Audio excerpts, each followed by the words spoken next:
Sheep live in herds. Sheep are very, very social creatures. When they're separated from the rest of the flock, they become agitated and worried. They have a tendency to follow one another. When one lags behind or gets separated or wanders off, it becomes susceptible to attacks from predators. There's safety found in the numbers of sheep. And we have a tendency to be like sheep. Have you ever found yourself lost?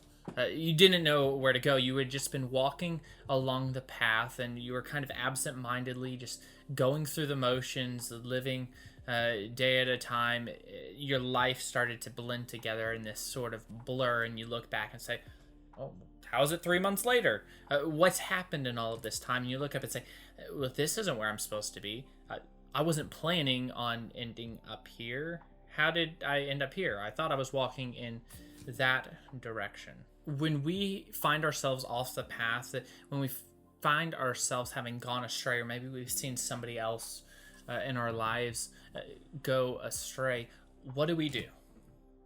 Matthew 18 gives us a story that tells us what happens when a believer goes astray. To give you the context, earlier in this chapter, the disciples asked Jesus, say, hey, who's the greatest in the kingdom of heaven? And he says, hey, humble yourselves like these little children, and then you'll be the greatest in the kingdom of heaven. And in verse 10, he says, see that you do not despise one of these little ones, for I tell you that in heaven their angels always see the face of my Father who is in heaven.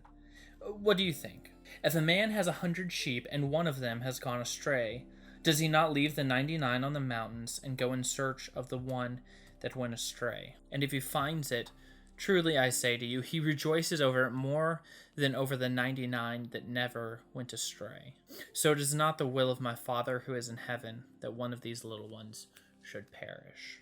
Jesus is giving us an example of what it looks like when a flock, a church, a large group of believers, they're headed towards Christ.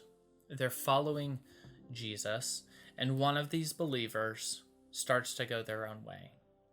They break off from the herd. They wander. If you remember when we talked about sheep earlier, when a sheep wanders off, it is susceptible to attack. There is no safety in numbers. It is in danger. But what does the shepherd do? The shepherd leaves the 99 and goes after the one who is lost. Goes after the one who walked off down its own path and went astray. The one who was agitated or worried or found itself all alone in danger. The shepherd went looking for him. You and me, at some point in our lives, have found ourselves in the position of that sheep.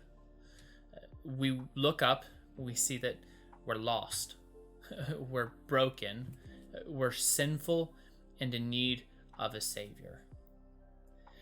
Fortunately, it wasn't up to us just to find our way back to the flock. Jesus, our shepherd, came looking for us to bring us back. Jesus, our shepherd, came and rescued us out of this dangerous situation, out of the jaws of death.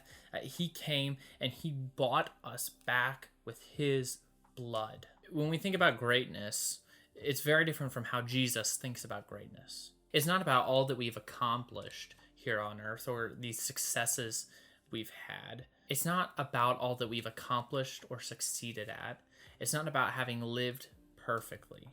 It's not even about having never wandered off the path. It's about humbly realizing that we've all been there where that one who wandered was. We went astray and we were off the path, but Jesus came. He left the 99 and came to bring us back to the herd. He didn't come and just say, oh, cool, I found you. All right, you stay there. You're fine. He came and he rescued us. And he says, there is more rejoicing in heaven over one of these little ones who is lost and is found than the 99 who never left. It's not about being perfect. It's about following the shepherd and realizing when we get lost, we need Jesus. There is no other way for safety. A sheep on its own dies. We need the shepherd to bring us back to the 99. So I have a question for you. When was a time you were lost? A time you had gone astray? How did Jesus save you? Think about that and rejoice in the work that Christ has done in your life this week.